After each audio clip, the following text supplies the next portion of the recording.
All right, welcome to lesson 4.6. This is the last lesson of the chapter. We're looking at graphs of the other metric functions. So we did sine and cosine last lesson. We're doing the other four this lesson. So let's look at the objectives. So we're going to understand and then graph tangent function. Then we're going to understand and graph cotangent. And then same with cosecant and secant. So graph of the tangent function. So these are the points we already know, right? These are the ones from the unit circle, right? What you should notice is that there are spots where it's undefined, right? So the period for this is just pi, right? It repeats every pi units. The tangent function is an odd function. So if you substitute in the opposite of x, you get the opposite of the function there. So it will reflect over the origin there.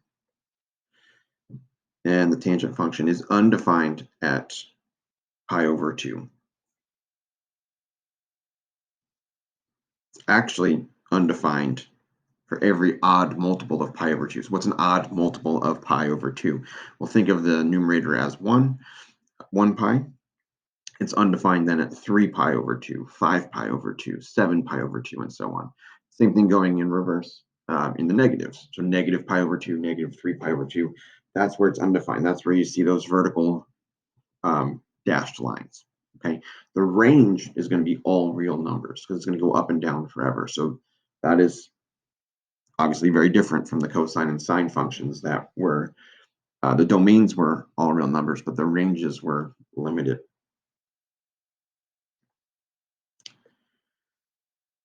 So when you go to graph, things to take note of, vertical asymptotes are again at the odd multiples of pi over 2. An x-intercept occurs midway between each pair of consecutive asymptotes. So for instance, if you have a vertical asymptote at pi over 2 and negative pi over 2, the exact midpoint between those two is an x value of 0. So there's going to be an x-intercept at that spot. So again, everywhere it's crossing is exactly halfway between the two asymptotes. So 2 pi is exactly halfway between 3 pi over 2 and 5 pi over 2. Pi is exactly halfway between pi over 2 and 3 pi over 2, for instance. And points on the graph 1/4 and 3/4 of the way between consecutive asymptotes have y-coordinates of -1 and 1, respectively. So if you're, let's say this point here, this is 3/4 of the way between the two asymptotes. So in this case, it would be, well, if this is pi and this is 3 pi over 2, it'd be 5 pi over 4, 1/4 of the way past pi. Anyway, its y value is 1. And then this one here, where it's 3/4 pi for the x value, its y value would be -1. So when we're graphing, that form should look familiar, right? It's a tangent of b x minus c, and then there could be a plus d after that as well. That would move it vertically. But for right now, we're not going to do that in the first example.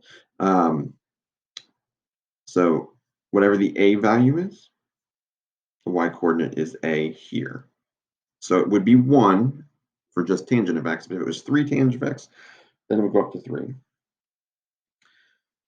The asymptote is bx minus c is equal to negative pi over 2. This one is bx minus c is equal to pi over 2. So we'll use that to figure out what the vertical asymptotes are from the equation where b and c are the numbers, b and c. And then once you figure out what the asymptotes are, you figure out what the x-intercept is, because it's going to be exactly halfway in between. So let's actually go through that process. Well, here you go. We're actually going to list out the process. So again, for step 1 is going to be finding 2 consecutive asymptotes by finding an interval containing 1 period. So you stick bx minus c between negative pi over 2 and pi over 2. and then you solve, and you're going to get a pair of asymptotes then. You identify the x-intercept that's halfway in between. You find the points that are then 1/4 and 3/4 of the way across, so halfway between the midpoint and either vertical asymptote, and then you can use those steps to repeat those steps for another period. Okay, so first we're going to have an example where it's y is equal to 3 tangent of x, tangent of 2x. Okay, so in this scenario, a is 3, b is 2, c is 0. Okay, and then they're asking us to do it for that period, for that range, I'm sorry, for that domain. So negative pi over 4, between negative pi over 4 and 3 pi over 4. So we're first going to find the intercepts. So you take bx minus c, stick it between negative pi over 2 and pi over 2. Bx minus c, in this case, is just 2x. B is 2, c is 0. That's your leader scoring. And then you multiply both sides, I'm sorry, you divide both sides by 2. When I say both sides, I mean both the other sides, to get x in between. So then the asymptotes are at negative pi over 4 and pi over 4. So an interval containing one period is from negative pi over 4 to pi over 4. So then the two consecutive vertical asymptotes occur at negative pi over 4 and pi over 4. So now we have the asymptotes. Step 2 is identifying the midpoint between negative pi over 4 and pi over 4. So the exact midpoint between those two x values would be 0. So the graph is going to pass through the origin. Now you're going to find points that are 1/4 of the way and 3/4 of the way across. So these points have y coordinates of negative a and a. So for the one that's to the left, negative a, since a is 3, would be negative 3 is equal to 3 tangent of x. 3 tangent of 2x. You solve that, and you get x is equal to negative pi over 8. You also know that because that's halfway between 0 and negative pi over 4. So truly, you don't need to really do this calculation when the numbers work out in this way. This calculation is more useful. We're practicing the calculation here, but this calculation is going to be more useful when there's a phase shift, right? And then same thing when you go 3/4 of the way across, so halfway between on the left side, the midpoint, and then the right vertical asymptote. That would be 3/4 of the way across. That's going to have a y value of 3, and it's going to end up with an x value of pi over 8. Again, halfway between 0 and pi over 4. So now you have those ordered pairs to plot as well. So the graph's going to pass through those two ordered pairs. When you go and plot them, again, you have the vertical asymptotes at negative pi over 4 and pi over 4. You know the midpoint 0, 0, and then you have those other ordered pairs, right? The negative pi over 8, negative 3 would be like right about here. Pi over 8, 3 is right about here, and then you just draw your curve through it. And then again, you just apply that to another period to get from pi over 4 to 3 pi over 4. Now let's look at cotangent. It kind of looks like the tangent curve, just the reciprocal, right? Just the flipping y over x, which makes sense because cotangent is the reciprocal of tangent. So a lot of the properties are going to be the same, just the curve is going to go the other direction, really. It's going to go down from left to right instead of up from left to right. But the period is still pi. The domain is all real numbers, except in this case now, the asymptotes are at pi instead of pi over 2. So integral multiples of pi, meaning 1 pi, 2 pi, it would be 3 pi, 4 pi if it kept going. Also at 0 pi. The range is all real numbers like tangent was. So again, vertical asymptotes are at integral multiples of pi, so just basically every number pi. The x-intercepts occur midway between each pair of consecutive asymptotes, just like they did for pi over 2.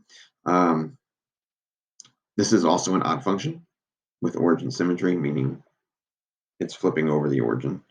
And then points on the graph 1/4 and 3/4 of the way between the consecutive asymptotes have y coordinates of 1 and -1 respectively. So that part's, again, very similar to tangent. It's up on the left and down on the right, as opposed to the opposite way for tangent. So steps are going to be very similar, except instead of using pi over 2, negative pi over 2 and pi over 2 for tangent, you're using 0 and pi. So you take the bx minus c, stick it between 0 and pi. And then you find your two vertical asymptotes. Once you have those, the x-intercept is the midway point between those two asymptotes. And then you find the 1/4 and 3/4 points the same way.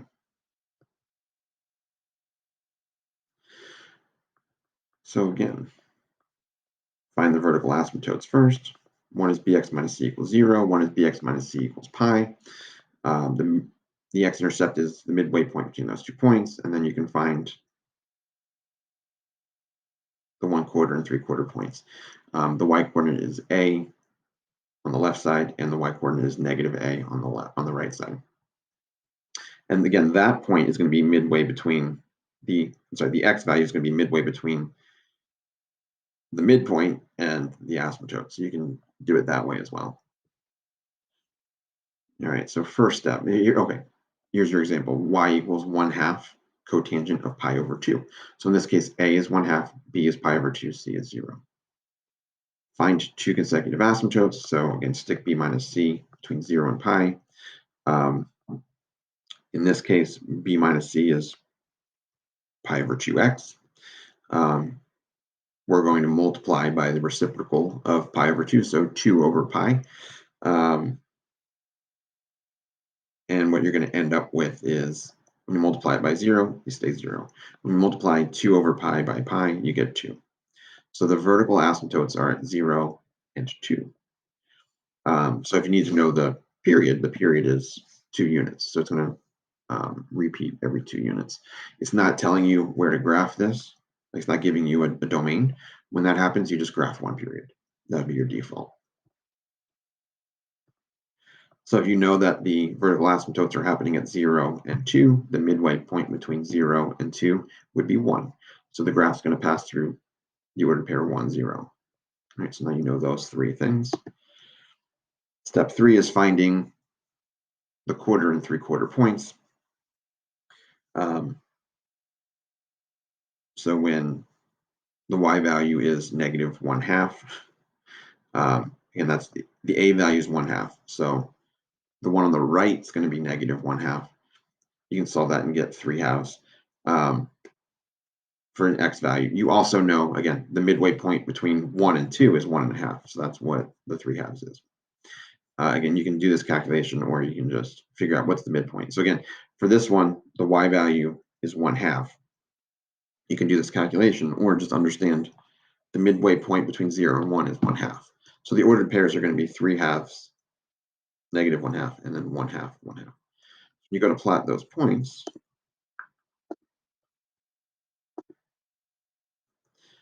Again, you know vertical asymptotes at 0, vertical asymptotes at 2, midpoint at 1, 0.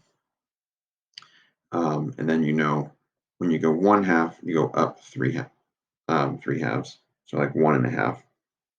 Not the best graph, but there you go. And then for here, when you go 1.5 over, you go down -1/2.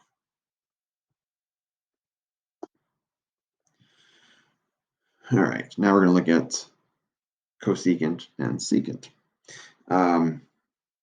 Remember that cosecant is the reciprocal of sine, and secant is the reciprocal of cosine. We're going to use that fact to help us with what we learned last lesson.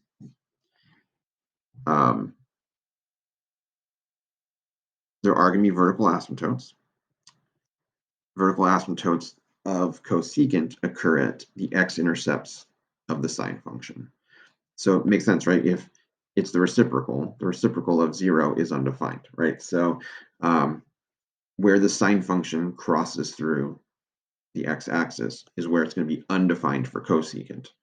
And then same thing for cosine and secant. Where the cosine function crosses through the x-axis, the secant function will be undefined. So they'll have vertical asymptotes.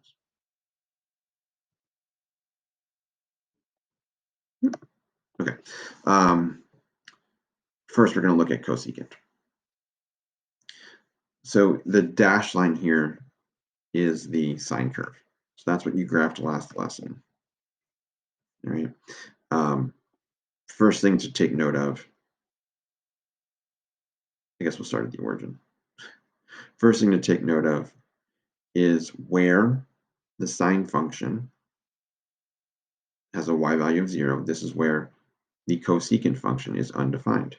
Where the sine function is above the x-axis, the cosecant function is above the x-axis.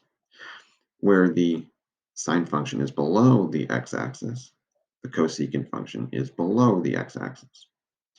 The period is 2 pi. This is just one u going up, one u going down, and then it repeats. So two is like one up u, one down u, that constitutes a period. So it is a 2 pi period. The domain is all real numbers except the integral multiples of pi. So the asymptotes are at pi's. So 2 pi, pi, 0 pi, negative 2 pi, forever in both directions. And then the range is all real numbers y such that y is less than or equal to -1 or y is greater than or equal to 1. So notice how it'll never be in between, right? So it's everything lower than -1 and everything greater than +1, but nothing in between unless there are numbers that would shift it or whatever. But the just y equals cosecant of x is undefined. There is no y value between -1 and 1. So again, vertical asymptotes at the integral multiples of pi. It is an odd function. For secant, really it's the exact same thing. It's just based off the cosine, right? So if the dashed curve here is cosine, then the darker curves are the secant. Undefined at the odd multiples of pi over 2.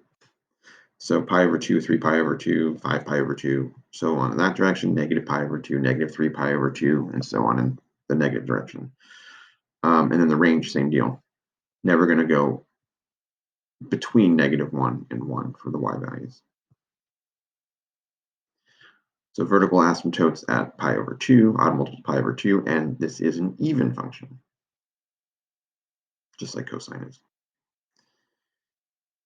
All right, so use the graph of y equals sine of x plus pi over 4 to obtain the graph of y equals cosecant x plus pi over 4.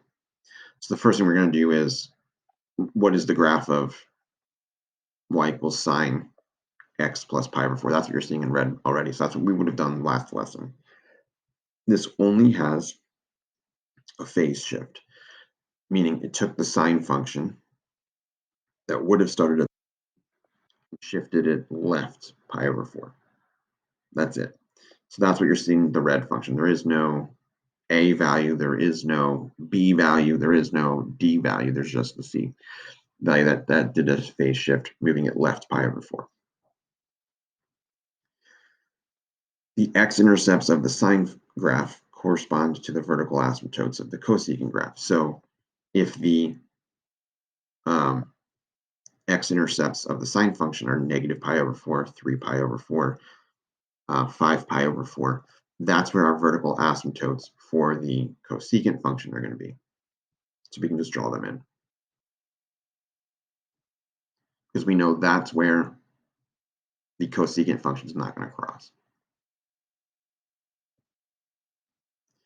Using the asymptotes as guides, we sketch the graph of y equals cosecant of x plus pi over 4. So essentially, the midpoint between the two x-intercepts of the sine function is also the midpoint between the two asymptotes, right? So that point they will touch, but then it's just the opposite curve. So it's going up here for cosecant, it's going down here for cosecant. That's it. So really, if you can draw the sine, you can draw the cosecant. We're going to do the same thing with secant. If you can draw the cosine, you can draw the secant function. So we begin by graphing the reciprocal function. So if the given function here is 2 secant of 2x, we're going to graph y equals 2 cosine of 2x. We know that the amplitude is going to be 2. We know that the period is going to be pi, based on what we learned last lesson. So the x values for the 5 key points, if the period is pi, then we divide pi by 4, and then you add it the 4 times from 0. You go pi over 4, pi over 2, 3 pi over 4, and pi. Those are your 5 key points. Then you evaluate the function the way that we did last lesson. Substitute 0 into the function, you get 2. Substitute pi over 4 into the function, you get 0, and so on. And you get your 5 ordered pairs. This is going to help you graph your cosecant function. That means if your asymptotes are at pi over 4, if your x-intercepts for the cosine function are at pi over 4 and 3 pi over 4, that means that's where your asymptotes for your secant function are going to be.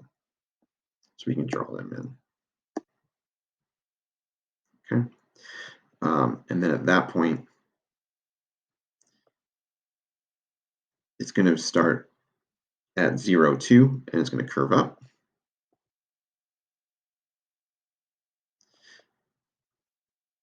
And then you can start here at pi over 2, negative 2, and you curve it down. Again, once you have the cosine function, it's really simple to just draw the secant function in after. So the 6 curves of trigonometry. Real quick, we're going to review. That's the sine function. Domain's all real numbers. The range is between -1 and 1. The period is 2 pi. Cosine function, all the same information, just starts in a different place, right? Starts at 0, 1 instead of 0, 0. Tangent function that we just learned looks like this. Domain is all real numbers except odd multiples of pi over 2, so that's where your asymptotes are. Range is all real numbers, period is pi. Cotangent, very similar, right? To the tangent function, you've got your asymptotes at pi, at all the pi's. The range is all real numbers and the period is pi.